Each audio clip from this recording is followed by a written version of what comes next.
Okay.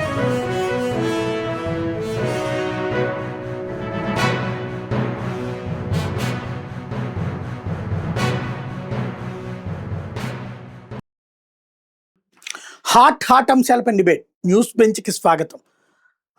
మహారాష్ట్రలో జరిగినటువంటి స్థానిక సంస్థల ఎన్నికలు అనడానికి కూడా లేదు, కార్పొరేషన్కి మాత్రం జరిగినవి. మొన్న ఆల్రెడీ మున్సిపల్ ఎన్నికలు అయిపోయినాయి, ఇప్పుడు కార్పొరేషన్ ఎన్నికలు. ఈ కార్పొరేషన్ ఎన్నికల్లో భారతీయ జనతా పార్టీ నేతృత్వంలోని మహాయతి కూటమి ఘన విజయం సాధించింది.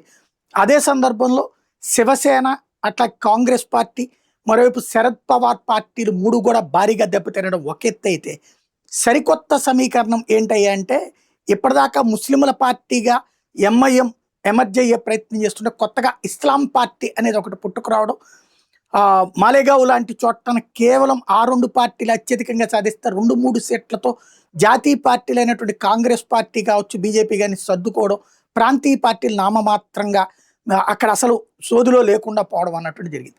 ఓవరాల్గా మహారాష్ట్ర ఎన్నికలలో భారతీయ జనతా పార్టీ నేతృత్వంలోని కూటమి విజయంతో పాటుగా మరికొన్ని అంశాలు ప్రధానంగా కనబడుతున్నాయి. వాటికి సంబంధించి విశ్లేషించేందుకు ప్రస్తుతం మనతో పాటు ఉన్నారు జాతీయవాద విశ్లేషకులు రాకా సుధాకర్ గారు. నమస్తే అండి. నమస్తే అండి. నమస్తే. ఈ విజయాన్ని ఎలా చూడాలి? వాస్తవానికి ఈ విజయాన్ని 2-3 రకాలుగా చూడవచ్చు సాయి గారు. మొట్టమొదటిది, దేశవ్యాప్తంగా కుటుంబపరమైనటువంటి పరిపాలన సాగించేటటువంటి పార్టీలు అన్ని చోట్ల పతనం అవుతున్నాయి.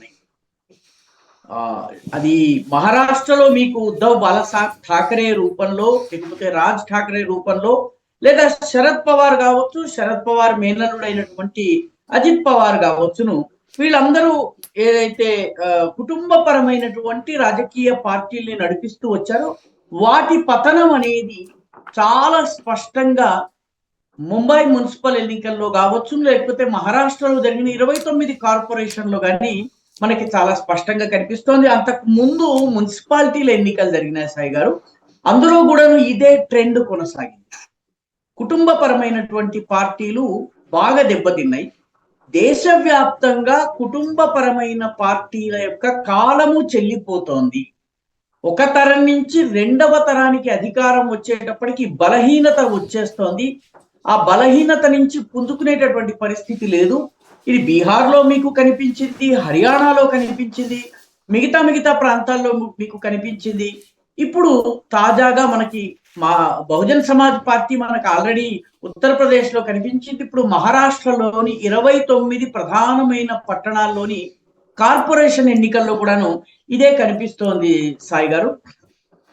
నా దృష్టిలో ఇది మొట్టమొదటి పాఠము. రెండవ ముఖ్యమైన ఈ ఎన్నికల యొక్క మెసేజ్ ఏంటంటే, భారతీయ జనతా పార్టీ ఎన్నికలకు సన్నద్ధమవుతున్నటువంటి రీతి ఏదైతే ఉందో, అది ఎన్నికల్ని అప్రోచ్ అవుతున్నటువంటి పద్ధతి కావచ్చు, ఎన్నికలని ఎంత సీరియస్ గా తీసుకుంటోంది, దానికి వ్యూహరచన ఎలా చేస్తోంది అన్నటువంటి విషయాన్ని విపక్షాలు అధ్యయనం చేయాలి. ఈ విషయాన్ని సమాజ్వాదీ పార్టీ అధినేత అయినటువంటి అఖిలేష్ యాదవ్ చాలా చక్కగా చెప్పారు. అఖిలేష్ యాదవ్ పాత పద్ధతులతో ఎన్నికలలో బీజేపీతో పోటీ పడలేమని చెప్పి విపక్షాలు గుర్తించాలి, మనం కూడా బీజేపీ వంటి పద్ధతుల్ని అవలంబించాలి అని చెప్పారు.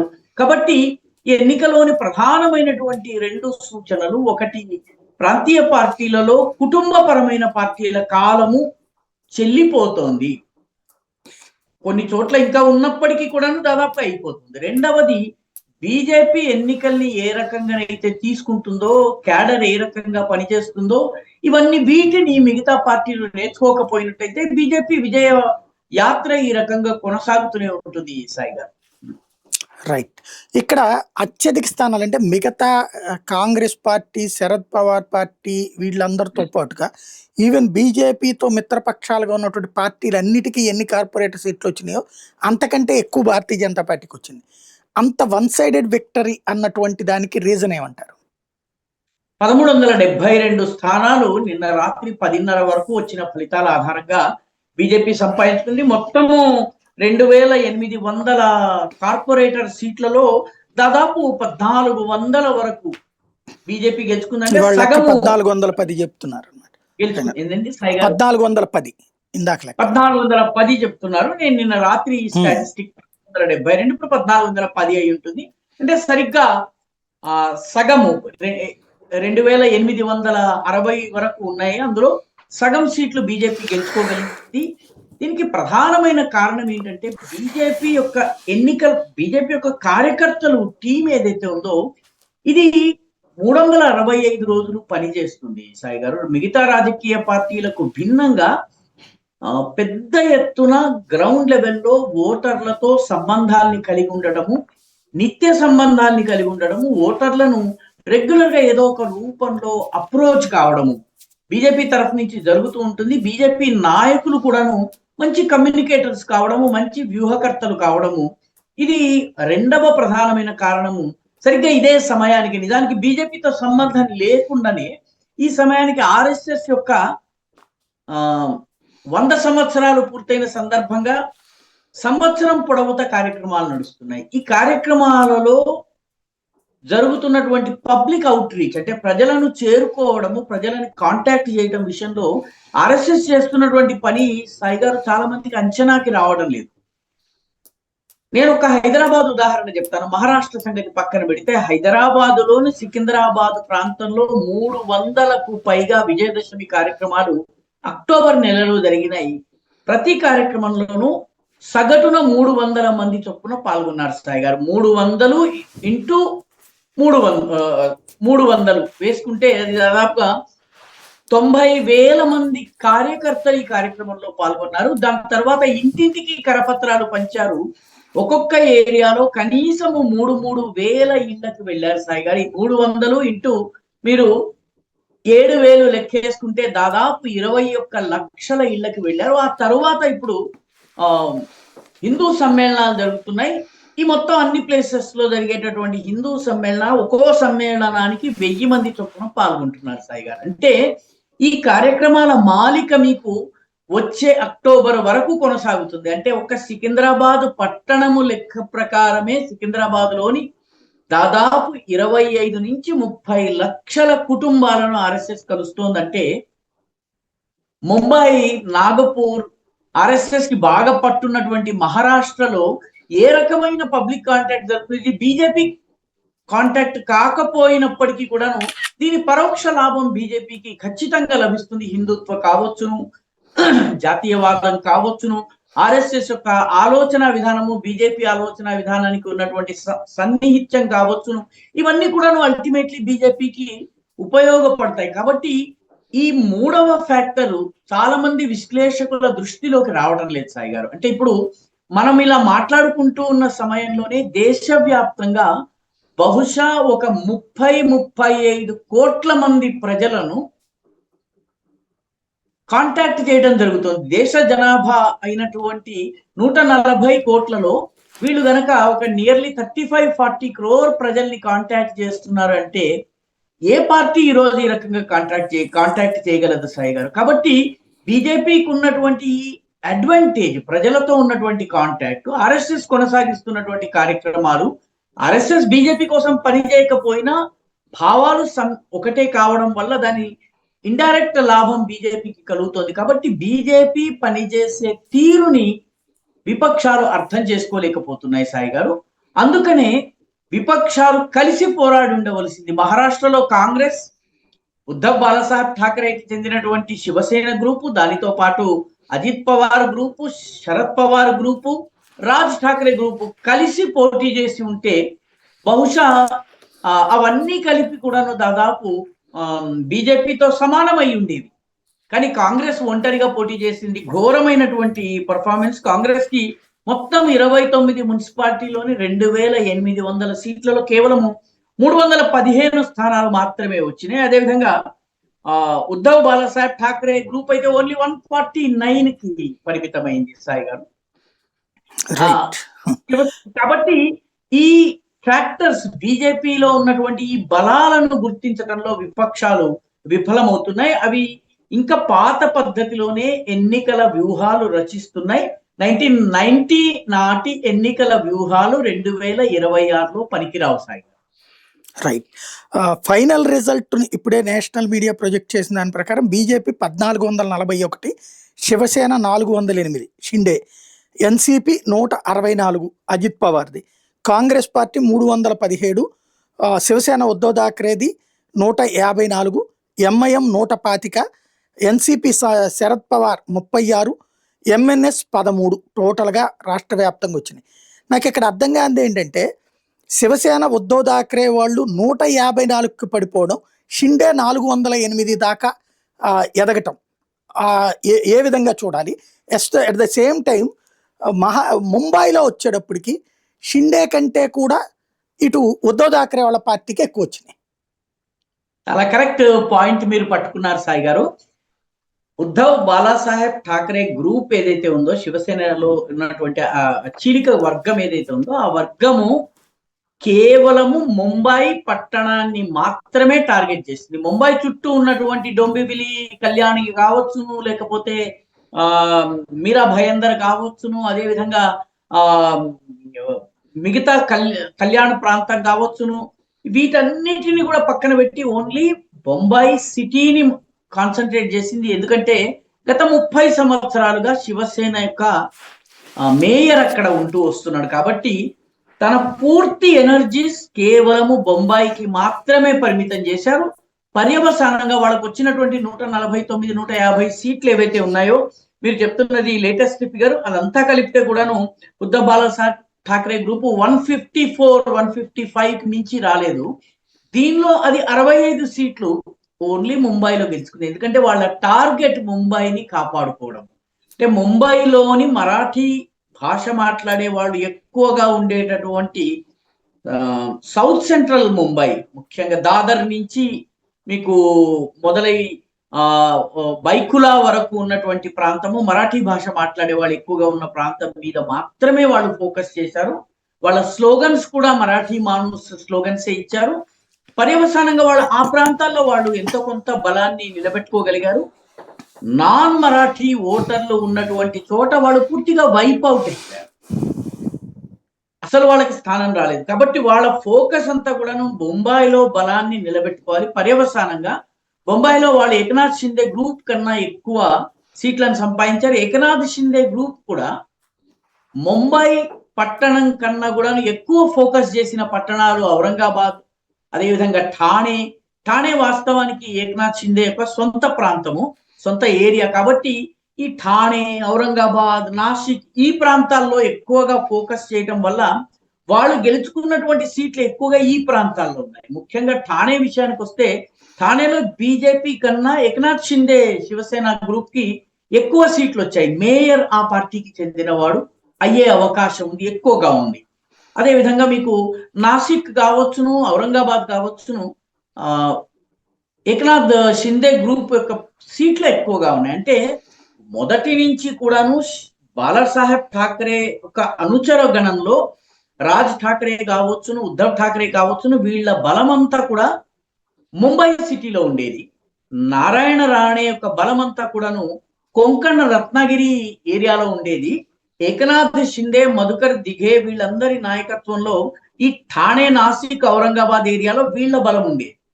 కాబట్టి ఈసారి జరిగిన ఎన్నికల్లో బాలాసాహెబ్ ఠాకరే కుమారుడైనటువంటి ఉద్ధవ్ ఠాకరే ముంబై వరకే కాన్సన్ట్రేట్ చేశారు.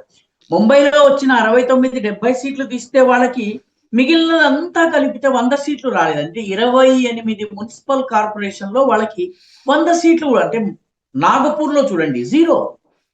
మీకు ఆ రకంగా చూసినట్లయితే చాలా చోట్ల వాళ్ళకి మాలెగాంలో 0. వాళ్ళు అసలు బయట కాన్సన్ట్రేట్ చేయలేదు.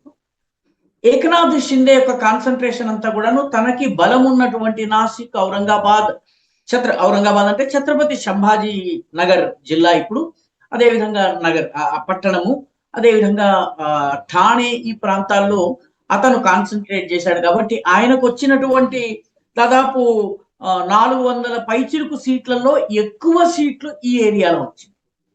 శివసేన మొదటి నుంచి కూడాను విదర్భ ప్రాంతం అంటే నాగపూర్, అమరావతి, వర్ధా ఈ ప్రాంతాల్లో మొదటి నుంచి కూడా బలం తక్కువ. రత్నాగిరి ఏరియాలో నారాయణ రాణే పార్టీని వదిలి బీజేపీలో చేరారు. కాబట్టి ఆ ప్రాంతంలో ఉన్నటువంటి మున్సిపల్ కార్పొరేషన్స్ లో, మున్సిపాలిటీల్లో బీజేపీ బాగా పర్ఫామ్ చేసింది. కాబట్టి ఓవరాల్ గా ఉద్ధవ్ బాలాసాహెబ్ ఠాకరే బొంబాయికి పరిమితం కావడం, వల్ల ఆయనకు ముంబైలో ఎక్కువ సీట్లు వచ్చినట్టుగా కనిపిస్తోంది. ఏకనాథ్ షిందే ఈ ప్రాంతాల్లో కాన్సన్ట్రేట్ చేశాడు కాబట్టి ఆయన పర్ఫార్మెన్స్ ఇక్కడ బాగుంది. ఆయన సిటీలో 29-30 వరకు సీట్లు ఆయన గెలుచుకున్నారు. బీజేపీ ఒక 80 వరకు సీట్లు గెలుచుకుంది. మొత్తం మీద వాళ్ళ ప్రభుత్వం ఏర్పడుతుంది. బీజేపీ మేయర్ వచ్చే అవకాశం ఉంది. కానీ అల్టిమేట్లీ ఎక్కువ సీట్లు గెలిచినా కూడాను ఉద్ధవ్ బాలాసాహెబ్ ఠాకరే గ్రూపు అదేవిధంగా మహారాష్ట్ర నవనిర్మాణ్ సేన ఈ రెండింటి భవిష్యత్తు ప్రస్తుతం అంధకారంలో పడింది సాయి గారు. ఇక్కడ ఒక విషయం డౌట్ ఏంటంటే ఒకప్పుడు 30 అసెంబ్లీ సీట్లు ఇస్తే ఎవరిని పెట్టాలి అని వెతుక్కున్నటువంటి భారతీయ జనతా పార్టీ 40 సంవత్సరాల తర్వాత ముంబైలో శివసేనని పక్కన పెట్టగలగడం ఒక ఎత్తు. శివసేనలో ఉద్ధవ్ ఠాకరే రాజ్ ఠాకరే కలిసిపోయినా కూడా ఓటమి మరొక ఎత్తు. దీన్ని ఏ కారణంగా జరిగింది అనుకోవాలి ముంబైలో ఈ పరిణామాలు? వాస్తవానికి ముంబై యొక్క జనాభా యొక్క స్వరూపం మారింది సాయి గారు. ముంబైకి దేశవ్యాప్తంగా అన్ని ప్రాంతాల నుంచి ప్రజలు రావడం మొదలైంది ఒకటి. దీంతో ముంబై యొక్క జనాభా స్వరూపం పూర్తిగా మారిపోయింది. బాలాసాహెబ్ ఠాకరే 1960s లో మరాఠీ అస్మిత, మరాఠీ ఐడెంటిటీ ఆధారంగా ఏదైతే రాజకీయాలను సృష్టించారో ఆ పరిస్థితి ఈనాడు లేదు. ముంబై సిటీలో మరాఠీ భాషీయుల సంఖ్య 30% కూడా లేదు సాయి గారు. నాన్ మరాఠీల సంఖ్య దాదాపు 60%, 65-70% దాకా ఉంది. పర్యవసానంగా ముంబై స్వరూపం మారిపోయింది. శివసేన ఉద్ధవ్ బాలాసాహెబ్ ఠాకరే గ్రూప్ కావచ్చును, లేకపోతే రాజ్ ఠాకరేకి చెందినటువంటి మహారాష్ట్ర నవనిర్మాణ సేన కావచ్చును, దీనిని గుర్తించడంలో విఫలమైనాయి. పర్యవసానంగా వాళ్ళకి అభ్యర్థుల్ని పెట్టుకోవడానికి కూడా ఈసారి కొన్ని ప్రాంతాల్లో దొరకలేదు. బలమైనటువంటి అభ్యర్థులు దొరకక ఎవరో ఒకరికి టికెట్ ఇవ్వవలసిన పరిస్థితి వచ్చింది. మారిన జనాభా స్వరూపాన్ని అర్థం చేసుకోవడంలో విఫలమయ్యారు. మీకు ఢిల్లీ ఉదాహరణ ఇస్తాను సాయి గారు. ఢిల్లీలో ఒకానొకప్పుడు పంజాబీ డామినేటెడ్ సిటీ అది. చాందినీ చౌక్, ఓల్డ్ ఢిల్లీ, ఈ కరోల్ బాగ్ ఇదంతా కూడాను పంజాబీ డామినేటెడ్ ఢిల్లీ. కానీ 1980s 90s నుంచి ఢిల్లీలో హర్యానా కావచ్చును, ఉత్తరప్రదేశ్ కావచ్చును, రాజస్థాన్ కావచ్చు, మిగతా మధ్యప్రదేశ్ కావచ్చు, ఇక్కడి నుంచి పెద్ద సంఖ్యలో ప్రజలు వెళ్ళారు. ఢిల్లీ జనాభా స్వరూపం మారిపోయింది. ఎప్పటి వరకైతే యూపీ మూలానికి చెందినటువంటి, హర్యానా మూలానికి చెందినటువంటి ఓటర్లలో బీజేపీ వెళ్ళలేదో అప్పటి వరకు వాళ్ళకి అధికారం రాలేదు. కాబట్టి బీజేపీ కూడా 24 సంవత్సరాల అధికారానికి దూరంగా ఉంది ఢిల్లీలో. కారణం ఏంటంటే మారిన జనాభా స్వరూపాన్ని బీజేపీ అర్థం చేసుకుని వ్యూహాలు రచించి లీడర్షిప్ ని బిల్డ్ చేసే లోపల కొంతకాలం 15 సంవత్సరాలు కాంగ్రెస్, ఆ తర్వాత 10 సంవత్సరాల ఆమ్ ఆద్మీ పార్టీ అధికారంలోకి వచ్చాయి. 28 years బీజేపీ అధికారానికి దూరంగా ఉండవలసి వచ్చింది. బొంబాయిలో కూడా ఈ జనాభా స్వరూపము మారుతూ వచ్చింది. బీజేపీ హిందుత్వ అప్పీల్ తో వెళ్ళిన కారణంగా హిందుత్వ అప్పీల్ ప్రాంతీయ తత్వాన్ని వెనక్కి నెట్టగలదు. కాబట్టి గుజరాతీలు కావచ్చును, కన్నడిగులు కావచ్చును, తమిళియన్స్ కావచ్చును, ఆంధ్రప్రదేశ్ నుంచి వెళ్ళినటువంటి ఓటర్లు కావచ్చును, మిగతా రాష్ట్రాల నుంచి వెళ్ళినటువంటి వాళ్ళు కావచ్చును, యూపీ బీహార్ నుంచి వచ్చిన వాళ్ళు కావచ్చును, వీళ్ళందరినీ బీజేపీ కలుపుకోవడంలో విజయం సాధించింది. పర్యవసానంగా అది గెలుస్తూ వచ్చింది. సాయి గారు, బీజేపీ గెలుపు ఈరోజు హఠాత్తుగా రాలేదు. 2007లో municipal corporation, Brihan Mumbai municipal corporation ఎన్నికలు జరిగినప్పుడు బీజేపీకి 28 సీట్లు వచ్చినాయి. 2012లో అది 31కి పెరిగినాయి. 2017లో అది 58కి పెరిగినాయి. ఈసారి అది 96 సీట్లకి పెరిగింది. అంటే బీజేపీ ఎదుగుదల క్రమేపీ జరుగుతూ వచ్చింది. అదే మీరు శివసేనను చూడండి. ఆ శివసేన 2007లో 85 సీట్లు సాధిస్తే ఈసారి అది ఒక 60 సీట్లకి, అంటే దాదాపు దాని యొక్క బలము తగ్గిందే తప్ప స్టేబుల్ గా కూడా నిలబడలేదు. గతసారి బీజేపీతో పొత్తు పెట్టుకోవడం వల్ల 84 సీట్లు అయితే సాధించింది. ఈసారి అది 60కి పడిపోయింది. అంటే 20 సీట్ల తగ్గుదల వాళ్ళకు వచ్చింది. బీజేపీకి అదే పోలికలో చూసినట్టయితే 40 సీట్ల ఎదుగుదల వచ్చింది. బీజేపీ అన్ని వర్గాల్ని కలుపుకోవడంలో విజయం సాధిస్తే శివసేన అందరినీ కలుపుకోవడంలో విఫలమైంది. మారుతున్న జనాభా స్వరూప స్వభావాల్ని గుర్తించడంలో విఫలమైంది. చీలిక వల్ల బలంలో తేడా వచ్చింది. బీజేపీతో ఒక వర్గం శివసేన కలవడం వల్ల శివసేన ఓట్లలో పెద్ద తేడా వచ్చింది. మౌలికంగా బాలాసాహెబ్ ఠాకరే యొక్క వారసత్వాన్ని ఉద్ధవ్ ఠాకరే పుణికి పుచ్చుకోలేదు అన్నటువంటి భావన చాలా మందిలో ఉన్న కారణంగా వాళ్ళందరూ కూడా బీజేపీ వైపు వచ్చారు సాయి గారు. ఈ మౌలికమైనటువంటి మార్పు ఢిల్లీలో రావడం వల్లనే మీకు పరిస్థితిలో తేడా వచ్చింది సాయి గారు. రైట్. ఇక్కడ ఇప్పుడు ఉన్నటువంటి కూటమి ప్రభుత్వం మహాయతి కూటమిలో ఆల్రెడీ అజిత్ పవార్ ఉన్నాడు ఎన్సిపి. అతనికి ఈవెన్ సింబల్ కూడా ఎన్సిపి సింబల్ కూడా వచ్చేసింది. 2 సార్లు అతన్ని మోసం చేశాడు శరద్ పవార్. మళ్ళీ ఇప్పుడు కూటమిలో ఉండి డిప్యూటీ సీఎంగా ఉండి అకస్మాత్తుగా ఎన్నికల టైంకి వచ్చేటప్పటికి ఇండివిజువల్ అంటూ శరద్ పవార్తో కలిసి పోటీ చేయడం అంటే కూటమికి వెన్నుపోటు పొడిచినట్టే కదా. ఎందుకు జరిగింది అది? నాకు ప్రస్తుతము కనిపిస్తున్నది ఏంటంటే ఈ ఈ ఎన్నికల్లో అన్నిటికన్నా ఘోరమైన దెబ్బ 2 నేషనలిస్ట్ కాంగ్రెస్ పార్టీలకి తగిలింది. అది ఎన్సిపి అజిత్ పవార్ కావచ్చు, ఎన్సిపి శరద్ పవార్ కావచ్చు. ఈ రెండింటికి చాలా భయంకరమైన దెబ్బ తగిలింది. ఎందుకంటే వాటికి వచ్చినటువంటి మొత్తం సీట్లన్నీ కలిపి కూడా 36 సీట్లే వచ్చింది. ఫైనల్ టాలీలో కూడా 36 ఉన్నాయి. ఈ శరద్ పవార్ గ్రూప్ కి 36 వచ్చింది, అజిత్ పవార్ కి 167, 160, 170 వరకు వచ్చిన. అంతా కలిపి కూడా వాళ్ళు చాలా దెబ్బతినిపోయారు.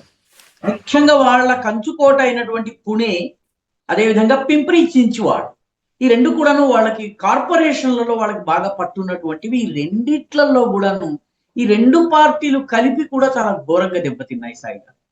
కాబట్టి ఓవరాల్ గా ఏంటంటే శరద్ పవార్ గ్రూపులు 2, శరద్ పవార్ కావచ్చు, అజిత్ పవార్ కావచ్చును, రానున్న రోజుల్లో వాళ్ళకి భవిష్యత్తు కనిపించటం లేదు. ఎందుకంటే Ajit Pawar deputy chief minister గా ఇప్పటికీ కొనసాగుతున్నారు. కానీ ఆయన లెవరేజ్, ఆయన యొక్క బేరసారాలు చేసేటటువంటి సామర్థ్యము ఇప్పుడు బాగా తగ్గిపోయింది.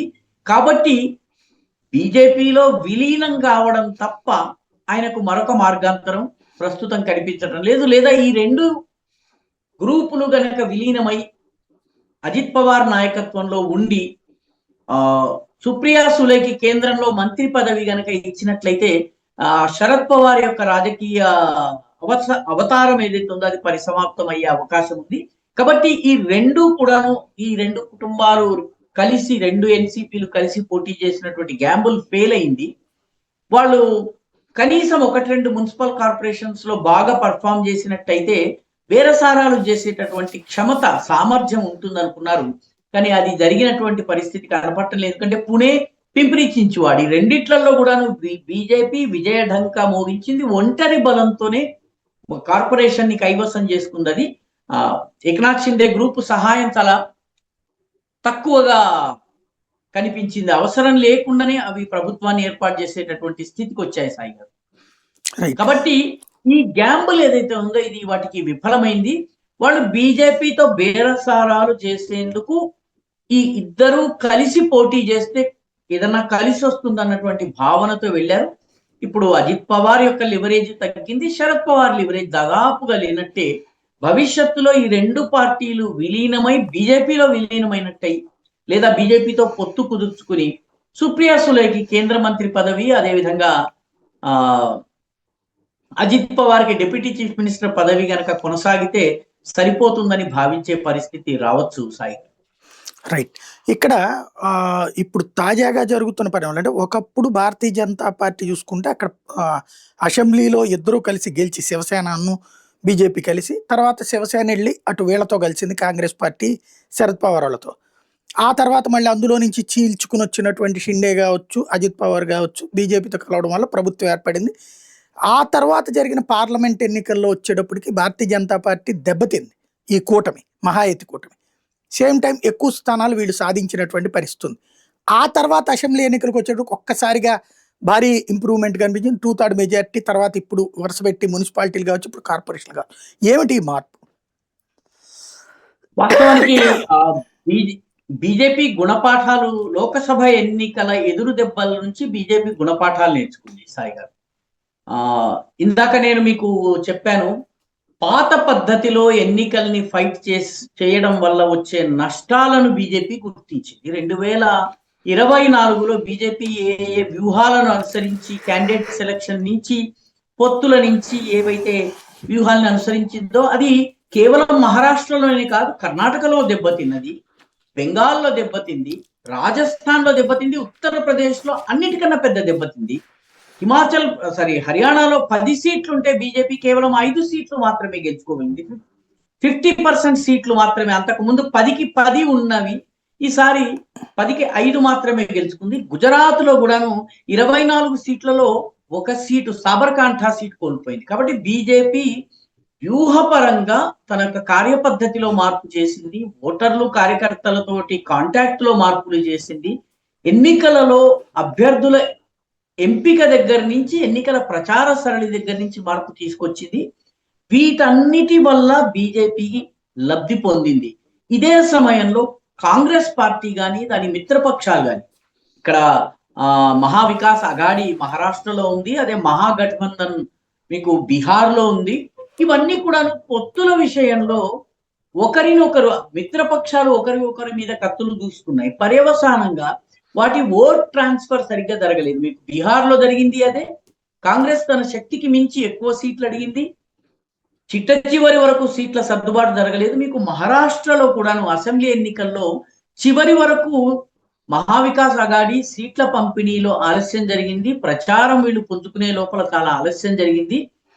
ఛత్రపతి శివాజీ విషయంలో రాహుల్ గాంధీ అవాకులు చెవాకులు మాట్లాడుతున్న మరాఠీ కాంగ్రెస్ నాయకులు ఆపలేకపోవడము, ఇవన్నీ కూడా దాని ప్రభావం చూపించి అసెంబ్లీ ఎన్నికల నాటికి బీజేపీ పర్ఫార్మెన్స్ మెరుగుపడింది. సాయి గారు, అంటే తమ తప్పిదాల నుంచి బీజేపీ గుణపాఠం నేర్చుకుంది. లోకసభ నుంచి అసెంబ్లీకి వచ్చేటప్పటికి పరిస్థితిని మెరుగుపరుచుకోగలిగింది. కాంగ్రెస్ లోకసభలో వచ్చినటువంటి బెటర్ పర్ఫార్మెన్స్ ని మిత్రపక్షాలతో సయోధ్యతో పనిచేయడం అనేది మానేసి వాళ్ళలో వాళ్ళు గ్రూపిజం. ఈసారి శివసేన ఎంఎన్ఎస్, మహారాష్ట్ర నవనిర్మాణ్ సేన, ఎన్సిపి శరద్ పవార్ కలిసి కూటమిగా ఫార్మ్ అయినాయి. కాంగ్రెస్ ఒంటరిగా పోటీ చేసింది. కాంగ్రెస్ ఒంటరిగా పోటీ చేయడం వల్ల కాంగ్రెస్ కి దాదాపు 410 సీట్లకు అటు ఇటుగా వచ్చినాయి. పర్యవసానంగా కాంగ్రెస్ మహారాష్ట్రని దశాబ్దాలుగా పాలించిన కాంగ్రెస్ బలహీనపడింది. కాబట్టి బీజేపీ పాఠాలు నేర్చుకుంటే మహావికాస్ అఘాడీ అహంకారంతో పొత్తులు కుదుర్చుకోవడంలో ఆలస్యం చేయటము, సీట్లు పంచుకోవడంలో ఆలస్యం చేయటం వల్ల పరిణామాల్లో తేడా వచ్చింది. అన్ని పార్టీలు ఒకవైపు, బీజేపీ షిందే ఒకవైపు ఉన్నప్పుడు ఫలితాలు తేడాగా ఉండేవి. ఇప్పుడున్నటువంటి ఫలితాలు వచ్చిండేవి కాదు సాయి గారు. కాబట్టి బీజేపీ నేర్చుకుంది, విపక్షాలు పాఠాలు నేర్చుకోవడానికి ఇష్టపడలేదు. రైట్. ఇప్పుడు శివసేన ఉద్ధవ్ థాక్రేకి, ఇటు పక్కన ఎన్సీపీకి, అటు కాంగ్రెస్కి, ఈ ముగ్గురికి కూడా మహారాష్ట్రలో మంచి ఎంపీ స్థానాలే ఉన్నాయి. వాళ్ళు ఏమన్నా ఇటుకి షిఫ్ట్ అయ్యే పరిస్థితి ఉంటుందా ఈ వాతావరణం తర్వాత? రాబోయే రోజుల్లో ఉద్ధవ్ బాలాసాహెబ్ ఠాకరే గ్రూప్ ఏదైతే ఉందో అది చెల్లా చెదరయ్యేటువంటి అవకాశం ఉంది. ఎందుకంటే మొట్టమొదటిసారి గత 30 సంవత్సరాల్లో ముంబై మీద వాళ్ళకు కంట్రోల్ లేదు. ముంబై మీద కంట్రోల్ లేదు అంటే దాని అర్థం ముంబై యొక్క రియల్ ఎస్టేట్ మీద కంట్రోల్ ఉండదు.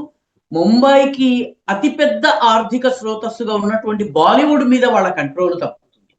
పర్యవసానంగా ఈ ఆర్థిక వనరులు లేనటువంటి ఈ పార్టీ నిలబట్టం కష్టము సాయి గారు. 5 సంవత్సరాల పాటు ఈ పార్టీని కొనసాగించేటటువంటి సత్తా అటు రాజ్ ఠాక్రేలో లేదు, ఇటు ఉద్ధవ్ ఠాక్రేలో లేదు అన్నది ఎప్పుడైతే అర్థమవుతుందో అప్పుడు నాయకులు ఖచ్చితంగా గెలిచిన కార్పొరేటర్స్ కావచ్చును, ఎమ్మెల్యేలు కావచ్చును, ఎంపీలు కావచ్చును, వీళ్ళు నెమ్మదిగా ఏకనాథ్ షిందే పార్టీలోకి చేరవచ్చు. ఎందుకంటే ఏకనాథ్ షిందే ఒక రకంగా తన బలాన్ని నిరూపించుకోగలిగారు. కనీసం 3 మున్సిపల్ కార్పొరేషన్స్ లో బొంబాయితో సహా ఆయన సహకారం లేకుండా బీజేపీ మేయర్ని ఎంపిక చేసుకోలేని పరిస్థితి ఉంది. కాబట్టి ఏకనాథ్ షిందే దగ్గర కనీసం కొన్ని తురుపు ముక్కలు ఉన్నాయి, బాలాసాహెబ్ ఠాకరే గ్రూప్ దగ్గర లేవు. కాబట్టి నెమ్మదిగా బాలాసాహెబ్ ఠాకరే గ్రూప్ నుంచి నాయకులు బీజేపీ వైపు వచ్చే అవకాశం ఉంది. ఇది మొట్టమొదటిది.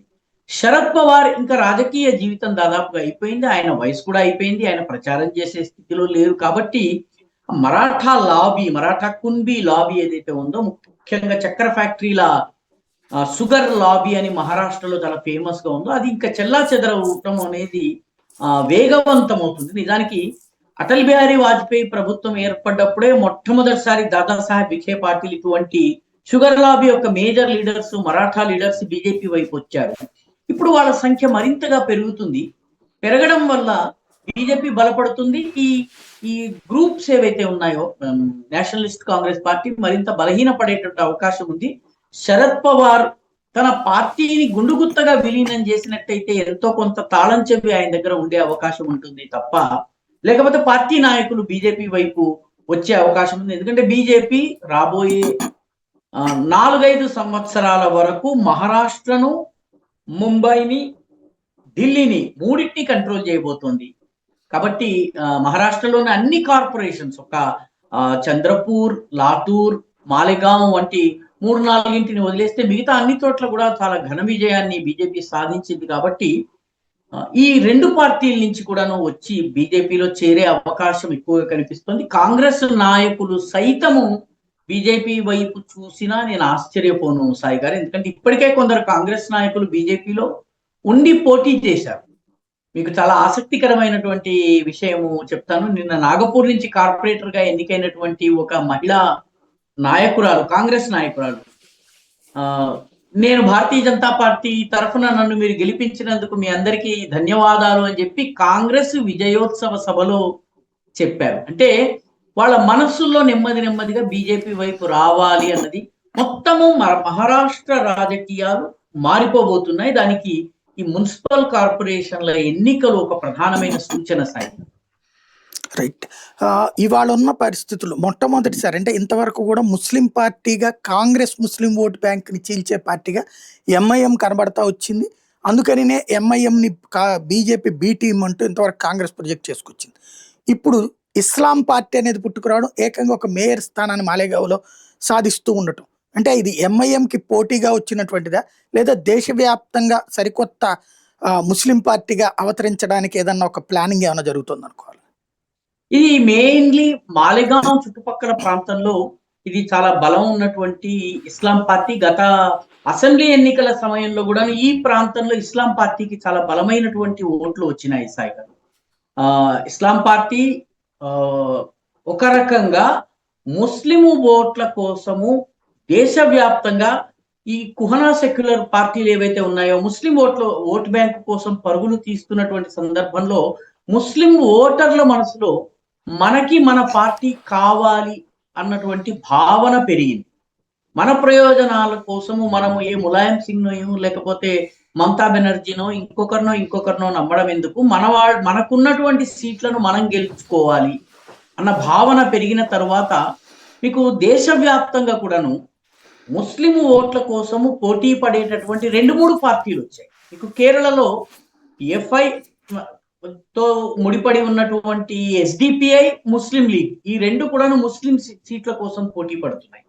అదేవిధంగా హైదరాబాద్ ప్రాంతంలో కనీసం యాకుత్పురాలో మనకి చాలా స్పష్టంగా ఎంబిటి ఎంఐఎం కన్నా కేవలం 200 ఓట్లు మాత్రమే తక్కువ తెచ్చుకుంది. అంటే ముస్లిములలో ఒక్క పార్టీనే నమ్మడము సరైనది కాదు అన్న భావన పెరుగుతుంది. మహారాష్ట్రలో కూడాను ఎంఐఎం ఎక్కువగా గెలుచుకున్నటువంటి సీట్లన్నీ కూడాను సంభాజీనగర్, నాసిక్ ఈ ప్రాంతంలో, అంటే మాజీ హైదరాబాదు సంస్థాన ప్రాంతంలో గెలుచుకుంది. బొంబాయిలో ఒక కార్పొరేటర్ గెలుచుకుంది. కానీ ఈ మాలెగావ్ ప్రాంతంలో ఇస్లాం పార్టీ అనేటటువంటి పార్టీ గత అసెంబ్లీలో బాగా పర్ఫామ్ చేసింది. ఈసారి కూడా అది బాగా పర్ఫామ్ చేసింది. మీకు దేశవ్యాప్తంగా ముస్లిముల కోసం ఇప్పుడు బెంగాల్లో కూడా రాబోయే రోజుల్లో మమతా బెనర్జీకి ఓటెందుకు వేయాలి, మనకు అయితే మజ్లిస్కి వేద్దామని ఉత్తర బెంగాల్లో ఉన్నటువంటి వాళ్ళు భావిస్తున్నారు. మధ్య బెంగాల్లో ఉన్నటువంటి వాళ్ళు హుమాయూं కబీర్ స్టార్ట్ చేస్తున్నటువంటి పార్టీకి వేయాలనుకుంటున్నారు. దక్షిణాన ఇండియన్ సెక్యులర్ ఫోరం అని ఫుర్ఫురాజ్ షరీఫ్ అనేటటువంటి మత సంస్థ నాయకుడు సిద్దికీ అని ఉన్నాడు, అతనికి వేస్తున్నారు. అంటే ముస్లిములలో ఈ సెక్యులర్ పార్టీలుగా పేరు పొందిన పార్టీల మీద భ్రమలు తొలగిపోయిన వాటికి ఓటు పడదు. రెండవది, ఎవరు ముస్లిములకు నాయకుడు కావాలి అన్నటువంటి ఆలోచనలో స్థానికంగా 2-3 పార్టీలు వస్తున్నాయి. ఇది కేరళలో కనిపిస్తోంది, ఇప్పుడు మహారాష్ట్రలో మనకి కనిపిస్తోంది, ఉత్తరప్రదేశ్ లో కూడాను ఒక పార్టీ ఆ రకంగా ముస్లింల పార్టీ ఉంది, అది ఎంఐఎంతో పాటు అది కూడా పోటీ పడింది. మీకు బీహార్ లో కూడా పస్మాందా ముస్లింల పార్టీ ఒకటి ఉంది, ఎంఐఎం ఒకటి ఉంది. ఇలాగా బెంగాల్లో 3 ఉన్నాయి. అస్సాంలో ముస్లింల కోసం ఒక పార్టీ బద్రుద్దీన్ అజ్మల్ పార్టీ ఉంది, యుడిఎఫ్ దాని పేరు, యునైటెడ్ డెమోక్రటిక్ ఫ్రంట్. ఈ రకంగా ముస్లిం ఓట్లు వేరే వైపు వెళ్ళకూడదని భావించే ఒకటి రెండు పార్టీలు వస్తున్నాయి. వీటిలో ఏదో ఒక పార్టీ నిలబడుతుంది. ఇస్లాం పార్టీ ప్రధానంగా మాలెగావ్ ప్రాంతానికి మాత్రమే పరిమితమైంది. దాని మేయర్ ఈసారి వచ్చేటటువంటి అవకాశం ఉంది. గతంలో 2 ఎమ్మెల్యేలు అక్కడి నుంచి వాళ్ళు గెలుచుకున్నారు సాయి గారు. కాబట్టి ఇస్లాం పార్టీకి ఆ ప్రాంతంలో బలం ఉన్నది. ఎంఐఎం మరాఠ్వాడా ఏదైతే మాజీ నిజాం స్టేట్ ప్రాంతంలో ఎంఐఎం కి బలం ఉంది. మాలెగాంలో కూడాను బాగా పర్ఫామ్ చేసింది, ఎక్కువ సీట్లు సంపాదించుకున్న మాట వాస్తవమైనప్పటికీ ముస్లిం ఓటర్లకు ఈ రోజు సెక్యులర్ పార్టీల మీద భ్రమలు తొలగడము ఒకటి, కొంత సెక్యులర్ పార్టీల వైపు కొంత ఓట్లు పడుతోంది, కొంత ఈ రకంగా ఒకటి రెండు పార్టీలు ఉన్న చోట ఏదో ఒక పార్టీకి ఎక్కువ ఓట్లు పడుతున్నాయి. కాబట్టి ఇది రాబోయే రోజుల్లో ముస్లిం ఓట్లు చీలి 3-4 పార్టీలకు వెళ్లే అవకాశమే నాకు కనిపిస్తోంది సాయి గారు. ఇస్లాం పార్టీ ఏదైతే ఉందో ఇది మాలెగావ్ ప్రాంతానికి మాత్రమే పరిమితమైంది. ఇది మొత్తం మహారాష్ట్రలో వ్యాప్తమైనటువంటి పార్టీ కాదు. ఎంఐఎం మాత్రం మరాఠ్వాడాలో ఉంది, ముంబై సిటీలో ఉంది, రత్నగిరి ప్రాంతంలో కూడా కొంత బలము ఉన్నటువంటి పార్టీ సాయి గారు. రైట్. ఫైనల్ గా ఒక్కటి చెప్పండి, ఇప్పుడే మున్సిపల్ కార్పొరేషన్ ఎన్నికలు జరిగిపోయినాయి, ఆ వెంటనే తెలంగాణ ఎన్నికలు జరగబోతున్నాయి, సరిహద్దుల్లోనే ఉంటుంది. ఫ్యూచర్ లో దాని ఇంపాక్ట్ ఏమైనా పడుతుందా?